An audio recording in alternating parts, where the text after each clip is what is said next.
Her father exiled her for the stutter that shamed his name, a punishment meant to erase her.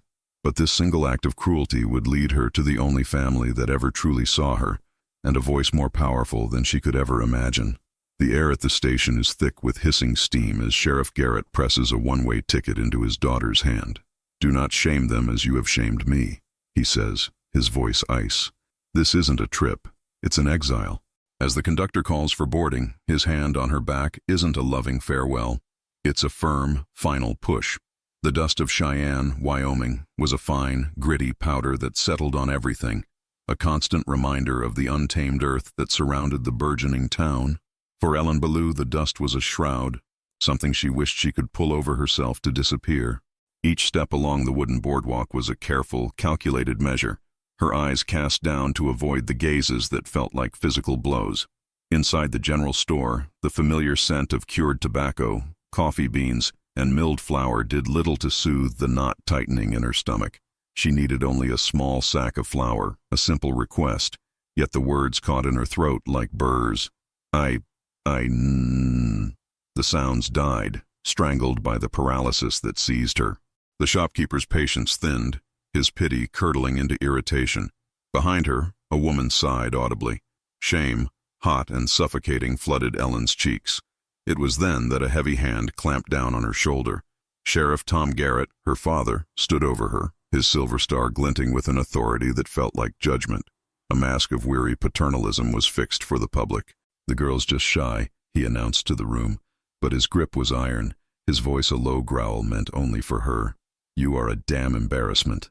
He paid for the flour himself, his movements sharp and efficient, dragging her from the store as if she were a misbehaving dog. In his mind, her stutter was not a affliction, but a personal failing, a public stain upon the pristine reputation he had so carefully built. At the train station, the air was thick with the hiss of steam and the clang of steel. He pressed a one-way ticket into her hand. "Your aunt and uncle in Laramie are expecting you," he stated, not a hint of warmth in his tone. This was not a trip, it was an exile. "Do not shame them as you have shamed me."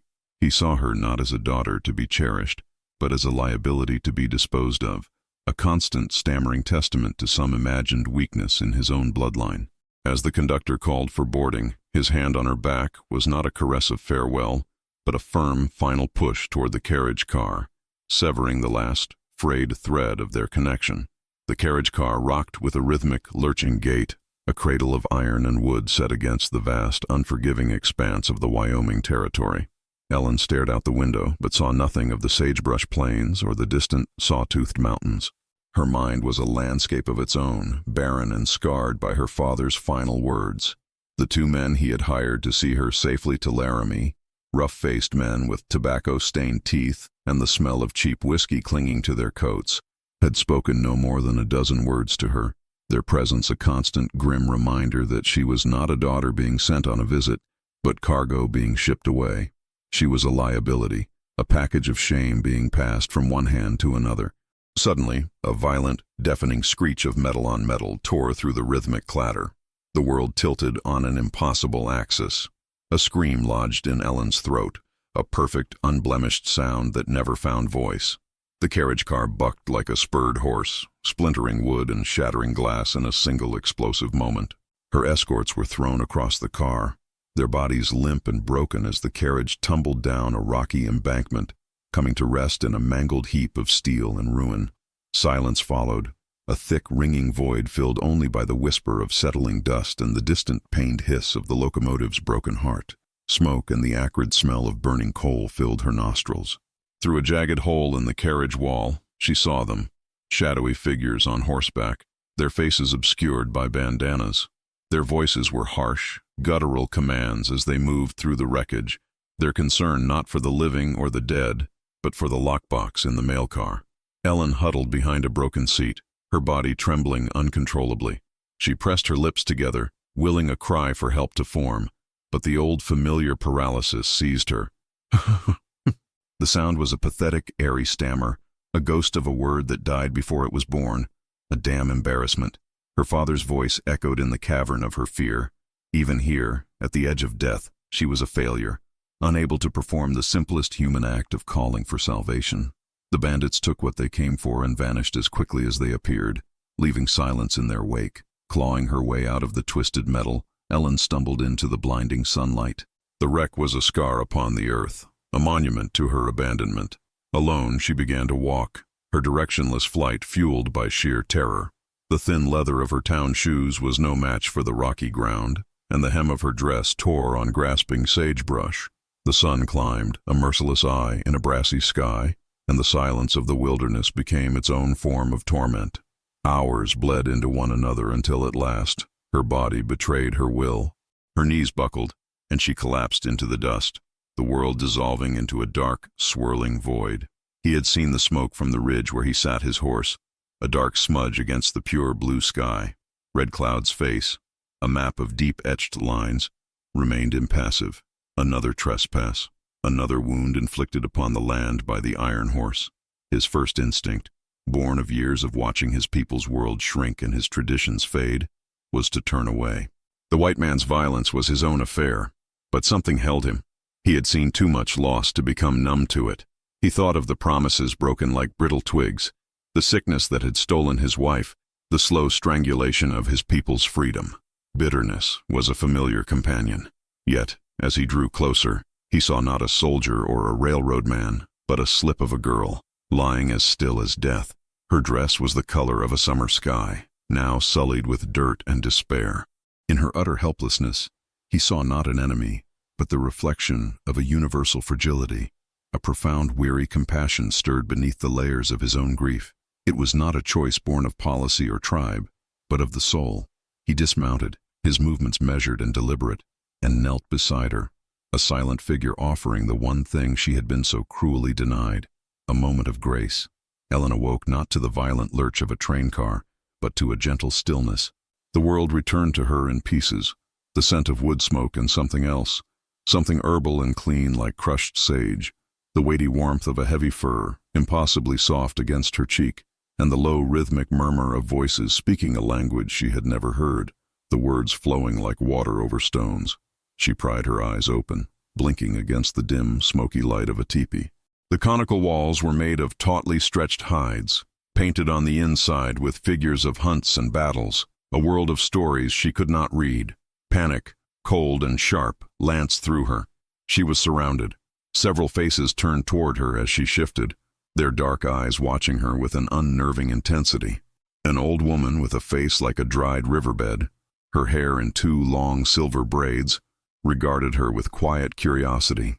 But a young man standing near the entrance, his arms crossed over his bare chest, looked at her with an open hostility that made her shrink back into the furs.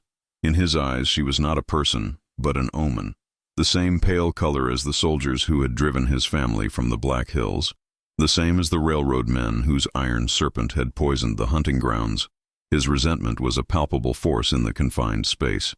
He saw her as a trespasser, a piece of the destructive world that had taken everything from his people. Then the lodge flap was pushed aside, and Red Cloud entered, ducking his head to clear the opening. A hush fell over the small gathering. He carried with him the authority of the plains, a quiet power that needed no announcement. He moved to her side and knelt, his gaze holding none of the young warrior's fire, nor the old woman's detached curiosity. Instead, his eyes held a profound and weary understanding. He saw the terror that made her tremble, the way she clutched the buffalo robe as if it were her only anchor in a storm-tossed sea. He gestured to his own chest and spoke his name, his voice a low rumble. He then pointed to her, his brow questioning. Ellen's mouth opened, a desperate need to explain, to thank, to simply exist as a person with a name, fighting its way to her lips. I am E.L. The name fractured, the sounds catching in her throat like sand. Shame burned her cheeks, hot and familiar. She was broken, a failure even here, among strangers. She pressed her lips together, her eyes filling with the hot tears of her own inadequacy. But Red Cloud did not look away. He did not scowl in irritation or sigh with impatience. He simply watched her, and in the deep stillness of his gaze, Ellen felt a strange shift. He was not judging her speech. He was witnessing her pain. His mind drifted for a moment to a different kind of silence, the silence of the lodge after the coughing sickness had taken his wife, the silence of the empty space where his young son used to sleep. Loss had its own language, and he understood it well. He saw not a flawed white woman, but a soul as wounded as his own, a fellow traveler in a world of grief. He made a small, quiet gesture, and the old woman returned with a wooden bowl, from which rose the steam of a rich, savory stew. He took it and held it out to Ellen. It was not a demand or a transaction. It was an offering, simple and profound. Food, shelter, a moment of peace. For the first time since leaving Cheyenne, she felt not like a package of shame to be passed along, but like a human being, worthy of a morsel of kindness. The days that followed blurred into a routine of profound alienation. Ellen existed on the periphery of the Lakota camp, a ghost in a blue dress moving through a world of purpose in which she had no part. The air, thick with the scent of wood smoke, roasted venison, and the pungent smell of scraped hides, was a constant reminder of her foreignness. She tried to make herself useful, fetching water from the creek in a heavy clay pot that sloshed and pulled at her arms, or attempting to mimic the swift, efficient work of the women as they prepared skins. Yet her efforts were clumsy, her movements uncertain. Each task was a fresh opportunity for failure. The young warrior whose eyes held the chill of the northern plains, a man they called Black Hawk, watched her with undisguised contempt. When she tried to ask the old woman, Silver Braid, if the sinew needed more scraping, the words became a tangled knot in her throat. Does this The sounds disintegrated into helpless puffs of air. Black Hawk let out a short, harsh laugh, speaking rapidly to the others in their fluid tongue. Ellen did not need a translation to understand the meaning. The heat of humiliation that scorched her cheeks was a universal language. She was a curiosity, a clumsy burden, her broken speech an object of ridicule, a damn embarrassment. Her father's curse followed her even here.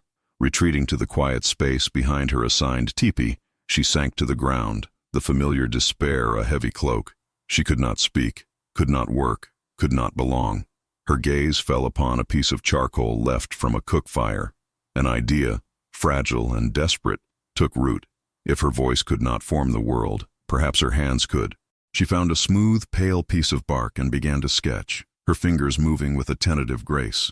She drew the focused frown on Silver Braid's face as she sewed with an awl, the way the firelight caught the planes of her weathered cheeks. She sketched the laughing children as they chased a stray dog, their bodies a blur of joyful motion. The act of observation was a balm, a way to participate without the peril of speech. Soon, a small crowd of younger tribe members gathered behind her, their scorn slowly dissolving into a quiet, grudging admiration.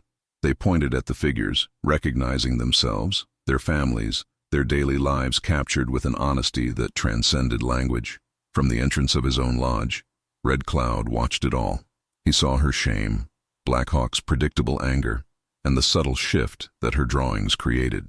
Each line she drew on that bark was a silent word, a story told without a sound.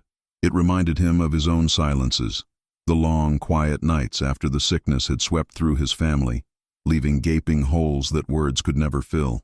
He remembered councils with the white generals, their torrent of empty promises washing over him, while the most important truths remained unspoken in his own heart.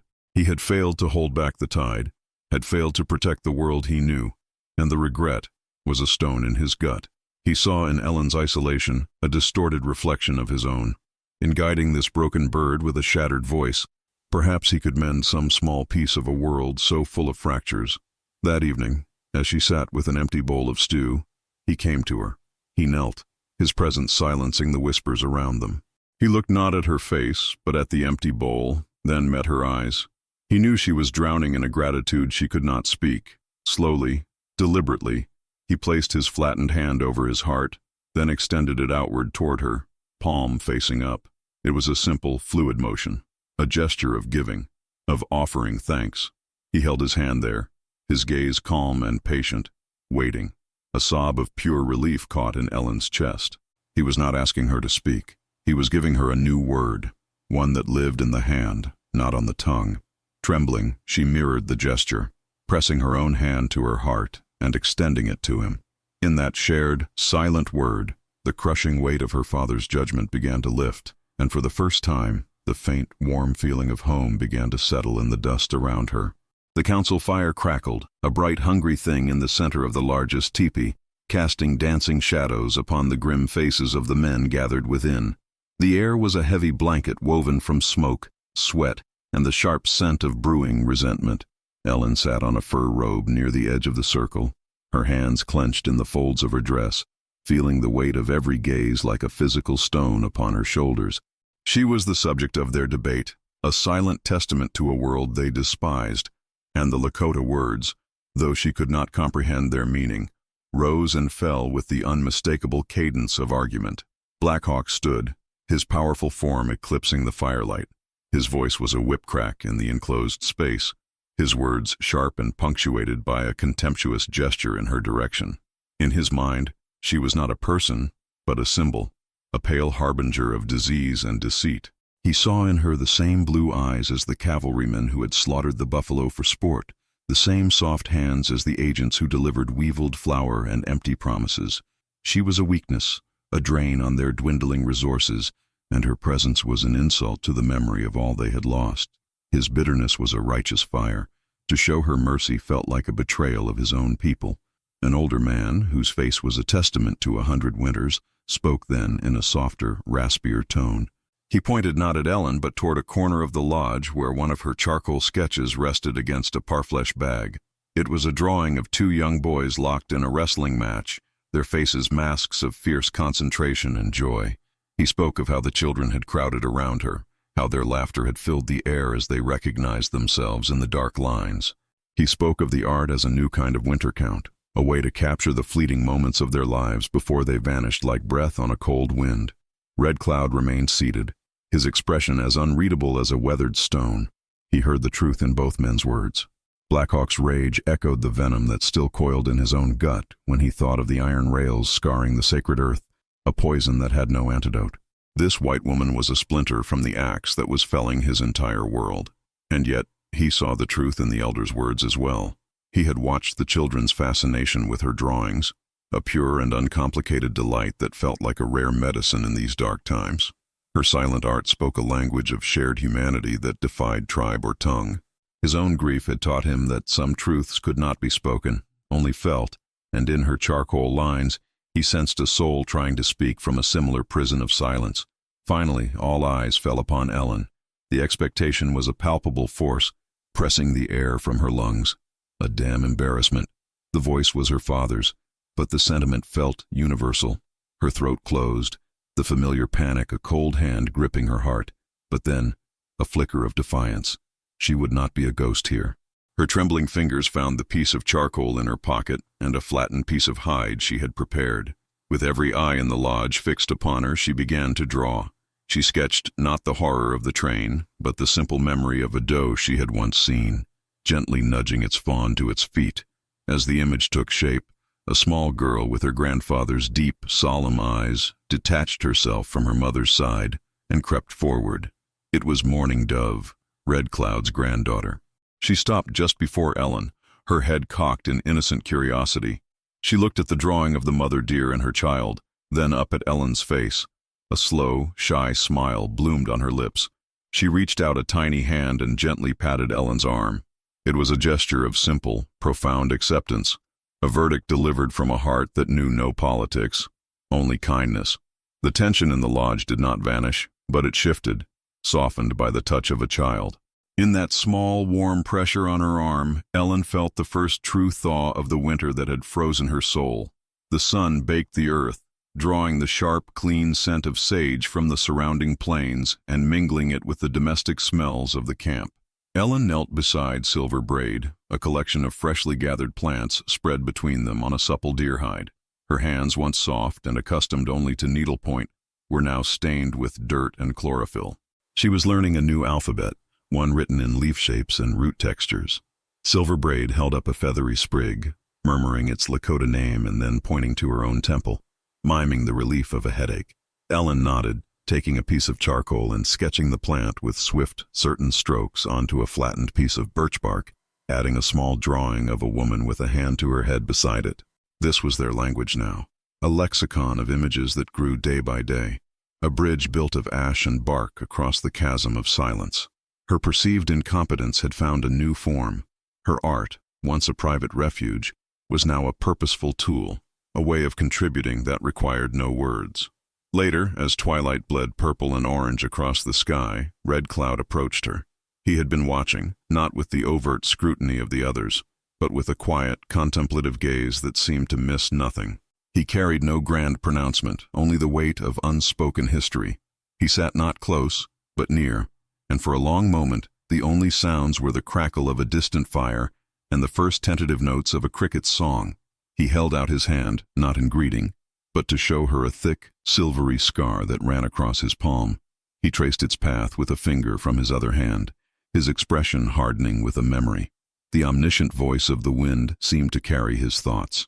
He remembered the feel of the white man's pen in his hand, the scratch of it on the paper that promised peace, promised land, promised a future, the treaty. The scar was from a fall years later, long after the treaty had been revealed as a lie.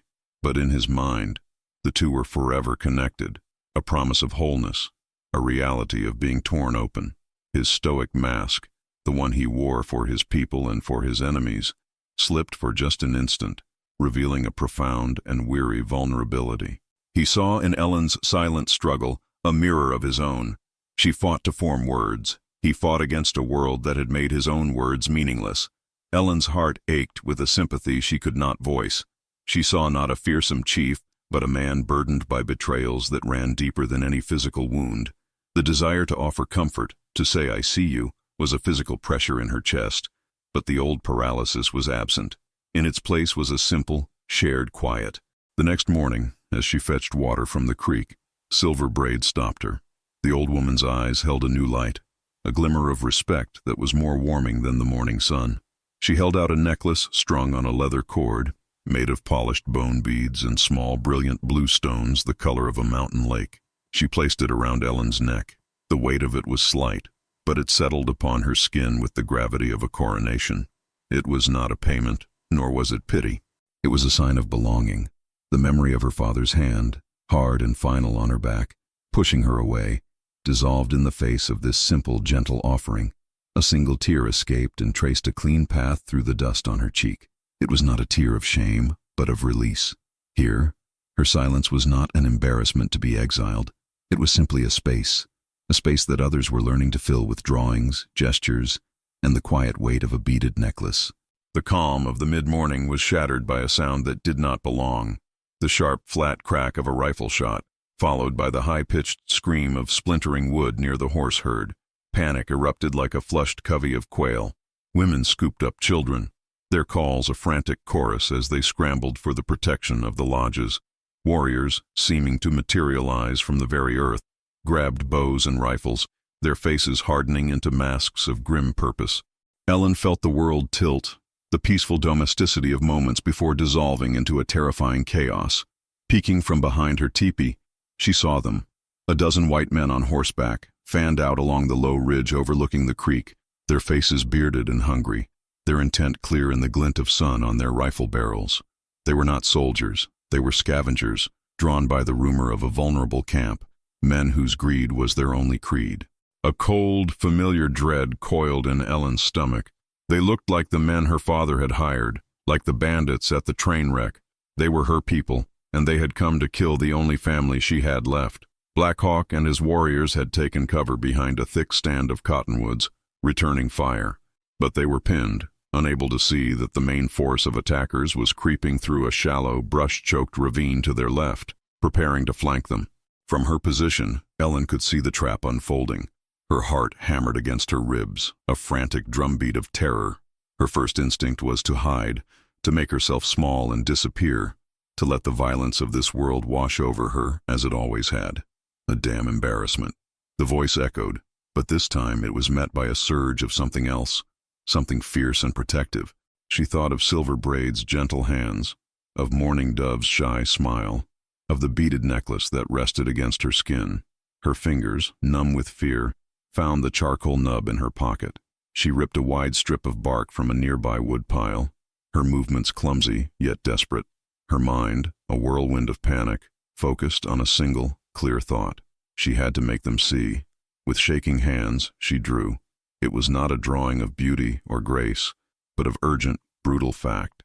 A wavy line for the creek, a cluster of circles for the cottonwoods where Black Hawk fought, and then a jagged arrow pointing to the hidden ravine, with a series of crude stick figures marked with X's. It was a map of their own death, waiting to be sprung. She saw Mourning Dove huddled with her mother not 20 feet away. "Mourning Dove!" The name came out as a choked whisper, but the girl's head snapped up. Ellen beckoned frantically, holding out the bark. The child, wide-eyed with fear but trusting, darted over.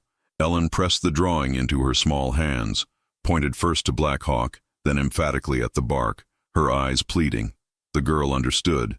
Clutching the crude map, she scrambled like a squirrel toward the cottonwoods. Ellen watched, her breath held captive in her chest, as Mourning Dove thrust the bark at Black Hawk. The warrior, his face a storm of fury and concentration, glanced at it, irritation flashing in his eyes. But he stopped, his gaze locked on the simple, desperate lines. The contempt he usually held for Ellen was burned away in an instant by the fire of tactical comprehension. He saw the trap. A guttural shout erupted from his throat, and the warriors melted back from the trees, repositioning themselves just as a volley of rifle fire tore through the space they had just occupied. The ambush had failed. The tide turned. The hunters became the hunted. From the entrance of his lodge, Red Cloud had seen it all. The unfolding trap, the white girl's frantic drawing, the child's brave dash, the shift in the battle. His own heart, so long accustomed to the heavy stone of regret for battles lost and people unprotected, felt a strange, unfamiliar lightness. This girl, with her shattered voice and silent art, had done what his words and treaties had failed to do. She had protected them. As the last of the raiders fled back over the ridge, he walked not to the triumphant warriors, but to where Ellen stood trembling, her knuckles white against the teepee hide. He stopped before her, and for a long moment, simply looked. He saw not a liability, but an ally. He saw a resilience that shamed his own weariness. In the shared silence of the aftermath, amidst the scent of gunpowder and dust, their bond was forged anew, not in the quiet language of gestures and thanks, but in the crucible of a battle fought and won together. The lingering scent of burnt gunpowder was a bitter ghost in the evening air, slowly giving way to the familiar grounding smell of wood smoke and roasting meat. A communal fire, larger than usual, burned in the center of the camp, a beacon of defiant survival against the encroaching darkness. Around it, the tribe gathered, their voices a low, rhythmic hum. The terror of the raid had subsided, leaving in its wake a somber pride and a renewed current of tension that flowed just beneath the surface of their conversations. Ellen sat on a buffalo robe beside Red Cloud, the firelight warming her face.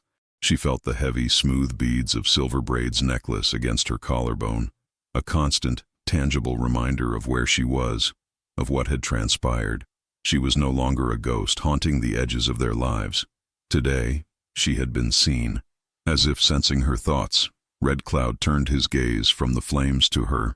He did not speak, but the quiet invitation was clear in his eyes. The moment felt sacred, a space cleared in the wreckage of the day for the telling of truths. Her fingers, stained with charcoal dust, instinctively sought the comfort of the nub in her pocket and a clean, supple piece of hide. With the eyes of the chief upon her, she began to draw.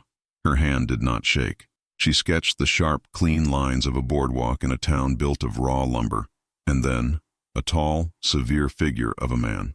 She gave him no face, only an unyielding posture and a star pinned to his chest that seemed to suck the light from the air around it.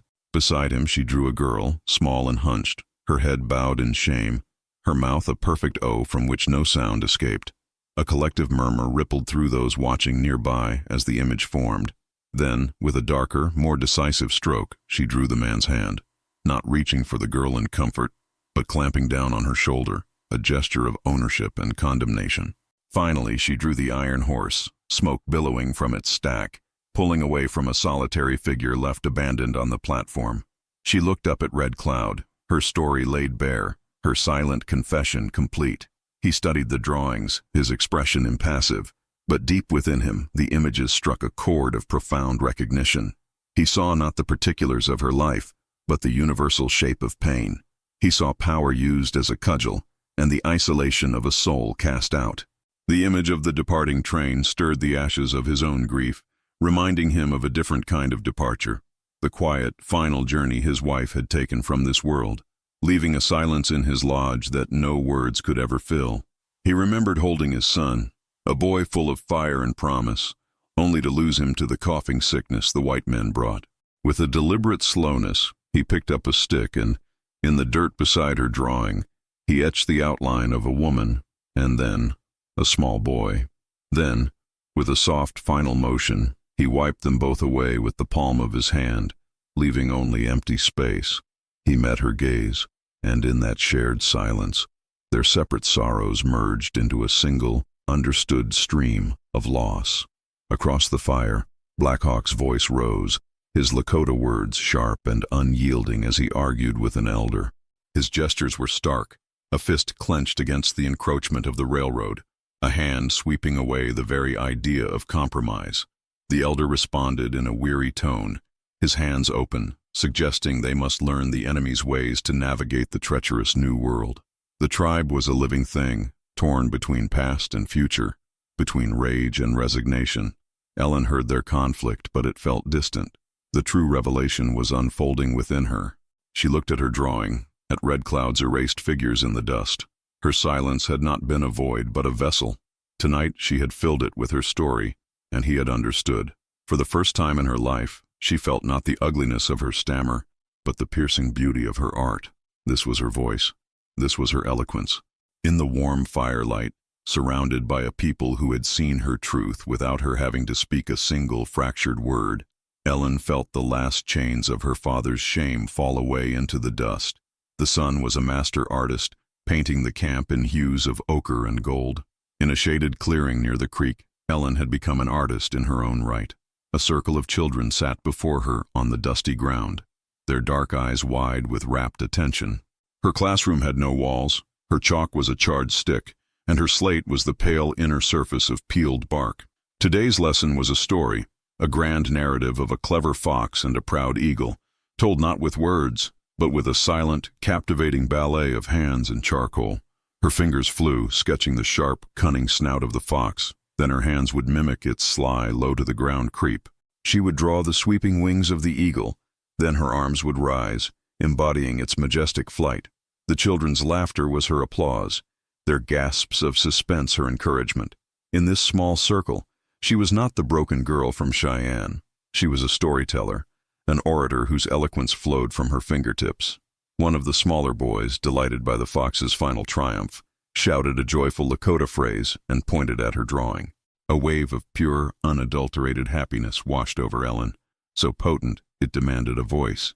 Yes, she tried to cry out in agreement, the sound a spontaneous eruption of glee. The word caught, snagging on the old, familiar burrs in her throat. The single, stuttered syllable hung in the warm air, a discordant note in a perfect symphony. The children barely noticed, their attention still on the story, but for Ellen, the world crashed. Cold shame, a poison she thought she had purged, flooded her veins. Her hand froze over the bark, the charcoal suddenly a dead weight. Still broken, still an embarrassment. From the shaded entrance of his lodge, Red Cloud observed the scene. A dull ache throbbed in his left knee, a faithful companion that grew more insistent with each passing moon. He saw her momentary freeze, the flicker of old ghosts in her eyes. He felt not pity, but a kinship. His own body was becoming a map of betrayals, joints that stiffened, breath that came short after a small exertion, memories that ambushed him in the quiet of the night. This white woman, this Wiakaluta, Red Feather, as the children had named her for the red glint in her hair, was fighting to master a flaw. In mentoring her, in watching her forge a new language from ash and silence, he found a renewed front in his own war against the slow, creeping siege of time. Her small victories were a balm to his own weary spirit, a purpose that looked forward, not back. It was then that a new presence entered the periphery of Ellen's vision. He was not Lakota. His moccasins were of a different design, and the beadwork on his leather tunic followed the geometric patterns of the Arapaho. He was a young healer named Kavi, come to trade for medicinal roots. He had been watching her, not with the curiosity of the others, but with a quiet, diagnostic gaze. He had seen the joy in her expression curdle into panic at the sound of her own voice. After a brief, quiet exchange with Silver Braid, he approached Ellen. He carried no weapon, only a small clay cup filled with a steaming, pale green liquid that smelled of mint and sweet grass. He knelt, not too close, and offered it to her. He pointed to the cup, then gently touched his own throat, and gave a small, reassuring nod. The gesture was so simple, so devoid of pity, that it disarmed her completely. It was not a cure for her shame, but a balm for her throat, an offering of simple comfort. She took the cup, her fingers brushing his. His hands were clean, the nails neatly trimmed, the skin imbued with the scent of 1,000 different herbs. She looked into his face, truly seeing him, and found only a profound, gentle calm. It was a stillness she was beginning to associate with this place, a feeling that resonated deep in her bones, like the first tentative sensation of coming home. The news arrived in Cheyenne on a slip of flimsy paper, delivered by a breathless telegraph operator who thought he was bearing a miracle. Sheriff Tom Garrett unfolded the missive in the stale, sun-drenched air of his office, the scent of oiled leather and his own authority filling the small space. The words swam before him. Ellen Ballou, found alive, Lakota Camp, near Powder River. A muscle in his jaw twitched. Relief was not the emotion that rose in him. It was a cold, familiar wave of irritation. The problem he had so efficiently exiled had not vanished. It had metastasized into a public spectacle, a story that would be whispered over poker games and passed between housewives at the general store. His daughter, a captive of the Sioux. The shame of her stutter was now compounded by the humiliation of this savage entanglement. He saw not a child to be rescued, but a stain to be scoured, a loose thread in the fabric of his reputation that he must now weave back into place with force.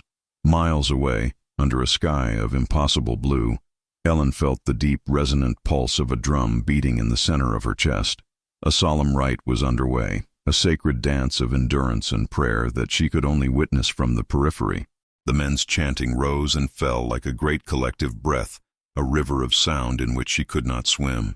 She watched Black Hawk, his face a mask of spiritual agony and resolve, his gaze fixed on a point beyond the suffering of the flesh. A profound sense of her own otherness washed over her.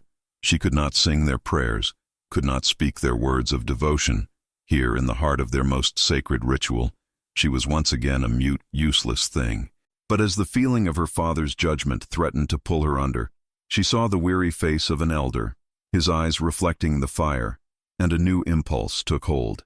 Her fingers found her charcoal. On a wide, smooth piece of hide she began to draw, not as an outsider looking in, but as a scribe recording a sacred text. She captured the flicker of firelight on the taut skin of the drum, the fierce devotion in Black Hawk's profile, the communal strength that bound them all together. Her art became her prayer, her observation an act of reverence. Later, as the exhausted dancers recovered, the simmering conflict within the tribe boiled over once more. "We show them our strength." Black Hawk's voice was a raw, serrated edge. "And still we entertain their ghosts." His gesture, a sweep of the hand that managed to encompass Ellen without looking at her, was thick with frustration. An elder, his voice weary but firm, countered that their strength now lay not in arrows but in understanding, in learning to navigate the white man's treacherous currents. The tribe was balanced on a knife's edge, caught between a past they could not reclaim and a future they could not envision. Red Cloud listened, the words of both men finding purchase in his soul. He looked at Black Hawk's righteous anger and saw the echo of his own young, unbroken spirit. He looked at the elder's pragmatism and felt the heavy weight of his own scars.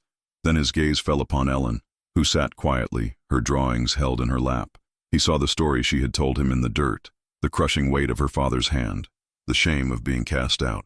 Yet she had not been broken by it. She had found a new voice, a new value, not by becoming someone else, but by finding the truest part of herself.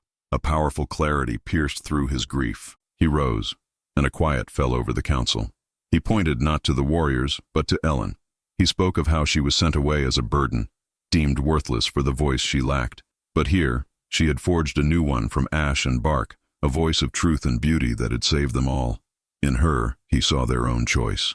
They could allow the white man to define them, to deem them worthless, and cast them aside like her father had done to her. Or they could find their own way, adapting without surrendering, and prove that their own voice, their own freedom, was a thing of their own making. The thunder arrived not from the sky, but from the earth. a low, rhythmic drumming that grew in intensity until it resolved into the unmistakable sound of shod horses, a sound of iron and invasion. A cry went up from a lookout, and the peaceful hum of the camp was sliced through with alarm. From the ridge they appeared, a line of grim-faced riders led by a man whose silver star glinted with cold, hostile light. Sheriff Tom Garrett sat his horse like a man surveying a mess he had come to clean, his gaze sweeping over the teepees and the scattering people with undisguised contempt. His face was a thundercloud of repressed fury, the veins in his temples a roadmap of his righteous indignation. This was not a rescue. It was a reclamation of stolen goods. Ellen felt his presence before she truly saw him. It was a cold draft that snaked through the warm air, prickling the hairs on her arms. When her eyes found him, the world seemed to shrink, the sounds of the camp fading to a dull roar. The air thickened, becoming heavy and hard to breathe. All her progress, every small victory, every charcoal line and shared gesture, crumbled to dust. Before her stood the architect of her shame, and she was once again the small, broken girl on the boardwalk. "I've come for my daughter," Garrett's voice boomed, a hammer blow against the sudden silence. He did not ask. He declared. His posse fanned out behind him, their hands resting near their holsters, their eyes hard. "This farce is over. Get your things, girl. Your punishment has gone on long enough." He saw her not as a survivor, but as an errant piece of property that had fallen into the hands of savages, its value diminished by the association. The thought that she might have chosen this, that she might have found a life here, was an absurdity he could not entertain. The word punishment struck Ellen with the force of a physical blow. A tremor started in her hands. She took a step forward, a desperate need to deny him, to speak her truth, rising in her chest. Her mouth opened. I am The sound strangled itself, dying in a pathetic, airy stammer. The old monster had returned, wrapping its icy fingers around her throat. Shame, hot and absolute, washed over her. But then she felt a presence beside her. Red Cloud had moved to stand with her, not in front of her, but at her side, a silent partner in her defiance. He looked at Garrett, and in the Lakota chief's eyes, Tom Garrett saw not the fear he expected, but a weary, profound contempt that mirrored his own. Ellen, her voice stolen, let her hands speak for her. Trembling, she pressed a hand to her heart, then extended it outward, not to her father, but toward the camp, toward Red Cloud, toward the necklace that rested against her skin, the gesture for home, for belonging. Garrett's face hardened into granite. "Don't be a fool." It was then Red Cloud spoke, his voice low, but carrying with the weight of mountains. He pointed with his chin, not at Ellen, but at the silvery scar on his own palm. He spoke of treaties signed with pens held by men like Garrett, men whose words were wind and whose promises were lies. He spoke of land and lives treated as property to be claimed and discarded. He looked from his scar to the star on Garrett's chest. He said that this man, who would cast out his own child for being imperfect, was no different from the government that cast aside its own signed papers. This girl, he declared, was not property. She was a person who had been thrown away, and they, the Lakota, had found her. Here, her silence was not a flaw to be punished. Here, she had a voice. The accusation hung in the air, a truth so potent it was its own weapon. Garrett, for the first time, was faced with a power he could not arrest, a law he could not enforce, and a judgment that left him utterly speechless. The dust settled slowly, each mote a silent witness to the sheriff's departure. Tom Garrett was gone, but the ghost of his presence remained, a cold hollow in the warm afternoon air. The tribe resumed its movements with a forced, deliberate calm, yet Ellen felt the shift in their gazes. The curiosity that had once been simple was now laced with 1,000 unspoken questions. In the eyes of some, she saw a flicker of new respect, but in others, like Black Hawk, who stood sharpening an arrowhead near the horse line, she saw the dark confirmation of a long-held suspicion. She was a splinter from a poisoned tree, and her roots led back to the world that sought to destroy them. Doubt, cold and insidious, crept back into her heart. Had she made a mistake? Was her defiance merely a childish tantrum that had endangered them all? That evening, as the sky turned the color of a deep bruise, Red Cloud came to her. He gestured not with words, but with his chin, toward a small, isolated lodge set away from the main camp. It was a sweat lodge, and the air around it already hummed with heat and the sacred scent of burning sage. Inside, darkness was absolute, broken only by the fiery red glow of stones in a central pit. Steam hissed and billowed as Silver Braid poured water over them, the hot, moist air filling Ellen's lungs thick as wool. The rhythmic beat of a single drum began, a heartbeat for the world, and Red Cloud's low, sonorous chant filled the space, a prayer that vibrated through the earth and into her bones. Claustrophobia tightened its grip. The voices of her past swirled in the steam. Her father's raw condemnation, the pitying sighs of the Cheyenne townspeople, her own pathetic, stammered attempts at speech. A damn embarrassment. She squeezed her eyes shut, her knuckles white where she gripped the hide she had brought. This was a test, a vision quest of the soul. She was being asked to see herself, not as her father saw her, but as she truly was. But what was that? A collection of broken pieces? A refugee living on borrowed kindness? As the heat intensified, stripping away everything but the raw present, an image began to form in her mind's eye. It was not of the girl on the train platform, but of her hands, stained with charcoal, moving with a life of their own. Her fingers found the nub of charcoal in her lap. Guided by the drumbeat, she began to draw. She sketched not her face, but a figure whose feet grew like roots into the earth. Its arms were not arms, but soaring branches from which birds took flight, and from its heart flowed a river of images, the laughing faces of children, the fierce profile of a warrior, the gentle wisdom in an old woman's eyes.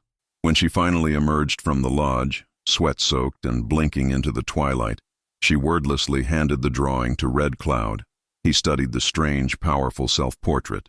In it, he saw no weakness, only a spirit that had found its own unique and unassailable way to speak its truth. He placed his hand over his heart and extended it toward her, a gesture no longer of teaching, but of profound mutual respect. Her silence was not a void, but a language. And here, in the heart of the wild, she was finally fluent. The brutal fist of a hot sun beat down upon the camp, baking the dust into a fine, shimmering powder.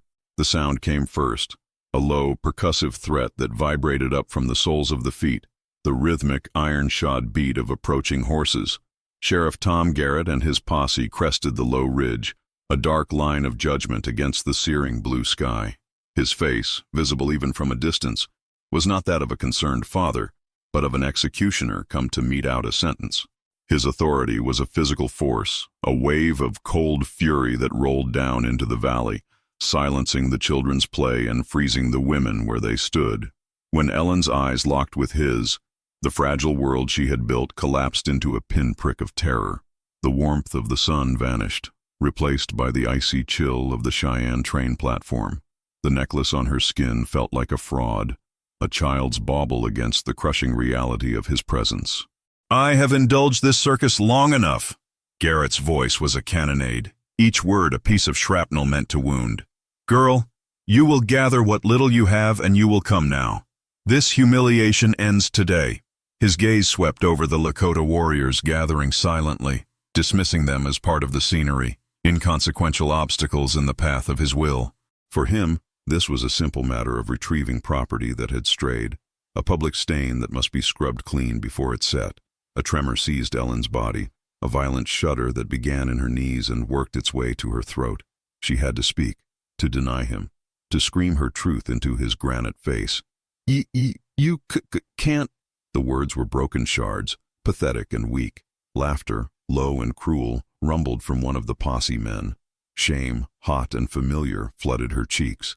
She was failing. In the most important moment of her life, she was once again a damn embarrassment. But as she stumbled back, her hand brushed against the rough hide tied at her waist. An image from the sweat lodge, of roots growing from her feet and branches from her arms, flashed in her mind. Her fear did not vanish, but a new feeling rose to meet it, a cold, hard knot of defiance. She would not be that girl on the platform. With a sob that was half fury, half desperation, she dropped to her knees in the dust, not in supplication, but in preparation. Her fingers, shaking but sure, pulled out a wide piece of hide and the nub of charcoal. With every eye, posse and Lakota alike, fixed upon her, she began to draw. A river of images flowed from her fingertips, a silent oration more powerful than any word she could have spoken. She drew the stern, faceless man with the glinting star, his hand a vice on the shoulder of a small, hunched girl. She drew the iron horse, its smoke a black shroud, leaving the girl utterly alone. A murmur rippled through the gathered Lakota. Black Hawk, his face a mask of stone, took a half-step forward, his eyes locked on the unfolding story, his contempt for her origins beginning to curdle into a raw understanding of her pain. Garrett's face purpled with rage. This silent public accusation was more than he could bear. "I will not be made a fool by this sideshow," he roared, spurring his horse forward. But a figure moved to block his path. Red Cloud stood before Ellen, a living shield. The chief's face was a landscape of weary sorrow. He looked at Garrett and saw the faces of all the treaty men, all the agents, all the promises that had turned to ash in his mouth. In that moment, he chose. He would not let this man break this girl, just as his world had been broken.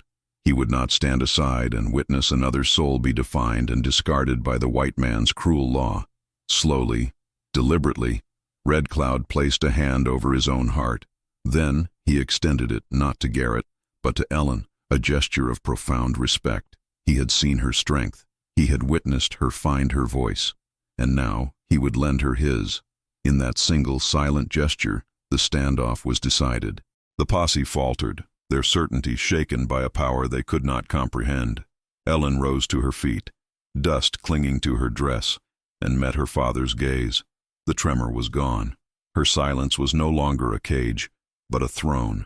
The standoff hung in the air, thick and brittle as sun-scorched glass. Red Cloud's hand remained extended toward Ellen, a silent declaration that was more profound than any battle cry. In that gesture, Sheriff Tom Garrett saw his own authority, the very bedrock of his identity, rendered meaningless. His fury, which had been a hot, righteous fire, began to choke on its own ash, turning into the cold dread of public humiliation. His men shifted in their saddles, the creak of leather loud in the sudden quiet, their eyes darting from the unmoving chief to the small, kneeling figure of the girl they'd come to reclaim. It was then that Ellen's artistry erupted into its full, staggering power. The simple story of her own pain was finished. Now, with a clarity that felt divine, she began a new mural on a larger waiting piece of hide. Her charcoal moved with a fluid grace born not of peace but of furious, focused purpose. She drew the world as she now understood it. On one side, she sketched the rigid, sharp angles of Cheyenne, square buildings, straight fences, figures standing apart, isolated in their own frames. On the other, she drew the soft, curving lines of the Lakota camp, the circles of the teepees, the circle of the communal fire, the flowing lines connecting one person to another. Then, with bold, certain strokes, she drew a bridge between the two worlds, a bridge made not of wood or stone, but of open, reaching hands. A young man in the posse, a farmer named Silas who had joined out of a vague sense of civic duty, felt a knot tighten in his gut. He saw the loneliness in the town she drew and recognized it as his own. He looked from the open hands in the drawing to Sheriff Garrett's clenched, white-knuckled fists. The star on Garrett's chest no longer seemed like a symbol of order, but of a cold and unforgiving arrogance. He could not hold his sheriff's gaze. He looked down, his certainty dissolving into the dust. Garrett felt the shift in his men, saw the wavering in their eyes, and knew he had lost. He had come with the force of law, but was being defeated by a language he could not speak, a truth he could not arrest. This girl, his flawed and broken daughter, was painting his soul for all to see, and it was a small, ugly thing. A choked sound escaped his throat, a mix of rage and surrender. "Fall back," he rasped, the words tasting like poison. He wrenched his horse around, not daring to look back, and spurred it into a graceless retreat, his posse following like a tide receding in shame. In the profound silence left by their departure, Ellen rose slowly to her feet. The wind stirred the dust around her, but she felt rooted, solid. Red Cloud moved to her side, his gaze on the mural. He saw not just a drawing, but a prophecy, a path forward. This girl, whom he had pitied, then protected, then respected, was now his teacher. The grief for his lost wife and son was a stone that would always be in his heart, but for the first time in years, a new feeling grew around it, hope. This bond, forged in silence and witnessed in charcoal, felt truer and stronger than any treaty, any bloodline. Mourning Dove ran to Ellen, pressing against her leg. Silver Braid placed a warm, steadying hand on her shoulder. Even Blackhawk, his face a mask of warring emotions, gave a short, sharp nod. A truce offered, a respect earned. A bubble of pure, unadulterated joy rose in Ellen's chest, demanding release. The word stumbled, imperfect as ever, but for the first time, it didn't matter. It was not a failure. It was simply the sound she made. It was a part of her, like the red glint in her hair and the charcoal stains on her fingers. Here, under the vast Wyoming sky, surrounded by the family of her heart, her silence and her stammers were all part of the same beautiful, resilient song. She was free. She was home. Years later, the wind that swept across the plains carried a different scent. Not the sharp tang of constant vigilance, but the rich, loamy smell of settled earth and the sweet perfume of mint and healing herbs. In the Arapaho camp where she now lived with Kavi, Ellen had found not just a refuge, but a purpose. She sat on a worn buffalo hide, the sun warm on her shoulders, a circle of children and elders, her willing congregation. Her hands, no longer delicate or uncertain, moved with a storyteller's fluid grace, charcoal dancing across a prepared skin. She told the story of the trickster, her silent art punctuated by the occasional imperfect word, a soft, stammered and that served not as a flaw, but as a quiet drumbeat, a moment for the eye to catch up with the heart. Her father's curse was now just a sound she sometimes made, as natural as a sigh. From the shade of a nearby lodge, an aging Red Cloud watched her, his own long journey mirrored in her peace. He had passed the mantle of his people's struggle to younger, angrier men like Blackhawk, but he had found his own victory here. In this woman his people had saved, who in turn had saved them. He saw the future. Not a future of reclaimed lands or vanquished foes, but one of resilience, of adaptation, of finding a new way to be whole in a broken world. His grief had not vanished, but it no longer consumed him. It was simply the deep, quiet earth from which this unexpected hope had grown. After the story was told, Kavi knelt beside her, his presence a familiar comfort. He spoke her name, not the one given in shame, but the one she had chosen for herself, Ni-he-he-ho-oi, she who draws the truth. The name settled in her soul, a perfect fit. She looked out at the vast open sky, a canvas of impossible blue. The memory of Cheyenne was a distant, faded sketch. Her silence had not been an absence, but a space waiting to be filled. Here, her value was not measured by the words she could not speak, but by the truth she could not help but show. Surrounded by the gentle murmur of a people who saw her, who cherished her, she felt the profound and beautiful freedom of being, at long last, undeniably home.